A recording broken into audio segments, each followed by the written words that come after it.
अता तारड़ साहब हमारे साथ मौजूद हैं, PMLN से आपका ताल्लुक है। बहुत शुक्रिया अता तारड़ साहब। क्या कहना चाहेंगे आप? आज एक इंतहाई अहम प्रेस कॉन्फ्रेंस की गई है शुहदा के लवाहिकीन और वुरसा की जानिब से, जिसमें उन्होंने पुरजोर मुतालबा किया है मिलिट्री कोर्ट्स की बहाली का, ऑफिशियल सीक्रेट एक्ट की बहाली का। क्या समझते हैं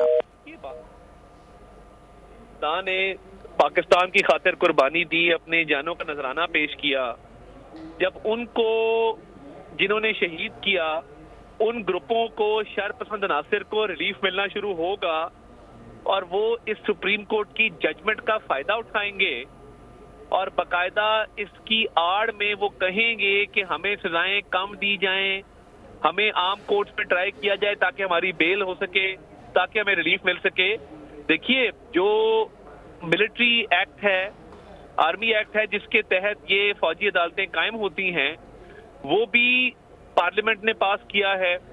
और माजी में जब दहशतगर्दी के वाकयात में इजाफा हुआ था तो दहशतगर्दी को काबू में लाने के लिए मिलिट्री कोर्ट्स में दहशतगर्दों के ट्रायल किए गए थे, जिससे दहशतगर्दी में बाकायदा कमी वाक़ई हुई थी। क्योंकि सजा का यकीनी होना और रिलीफ का जो एक अंसर था उसका कम होना, ये अंसर मौजूद था।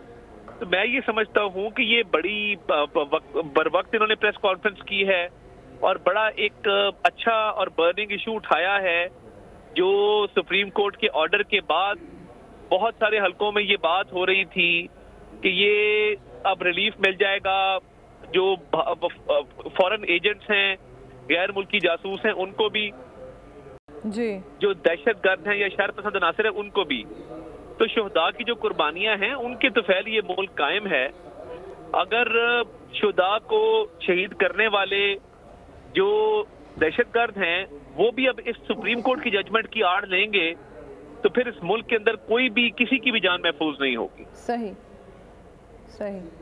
अच्छा, अता तारड़ साहब, कुछ गिले शिकवे भी किए शुहदा के वरसा ने। उनका कहना था कि हमारे जो शुहदा हैं उन्होंने तो ज़ाहिर है कुर्बानियाँ दी हैं, अपना खून दिया है, हम भी पीछे नहीं हटेंगे इस चीज़ से, किसी भी हद तक हम जा सकते हैं मुल्क के दिफा के लिए, मुल्क की बका के लिए, लेकिन हमारे शुहदा की कुर्बानी की कदर तो करें, उनके खून की कदर तो करें। जी बिल्कुल। देखें, अब जिस खानदान का एक फर्द मुल्क पर कुर्बान हो जाए, अपनी जान मुल्क पर वार दे, वो पूरा खानदान फिर एहसास महरूमी का शिकार रहता है पूरी उम्र कि एक शख्स जो है वो दुनिया से ही चला गया। और फिर उसकी आड़ में आप अगर उनको शहीद करने वालों को सहूलतकारी दें, रिलीफ दें, उनके हक में फैसले करें, तो फिर ना ये इंसाफ के तकाजे पूरे होते हैं और ना ही इस मुल्क की जो कौमी सलामती है उसके तकाजे पूरे होते हैं। तो ये शुहदा के वुरसा की जो फीलिंग्स हैं ये बिल्कुल जस्टिफाइड हैं। वो खुद भी कुर्बानी देने को तैयार हैं, मगर उन्होंने ओपन अल्फाज में सुप्रीम कोर्ट के उस ऑर्डर को रिजेक्ट किया है।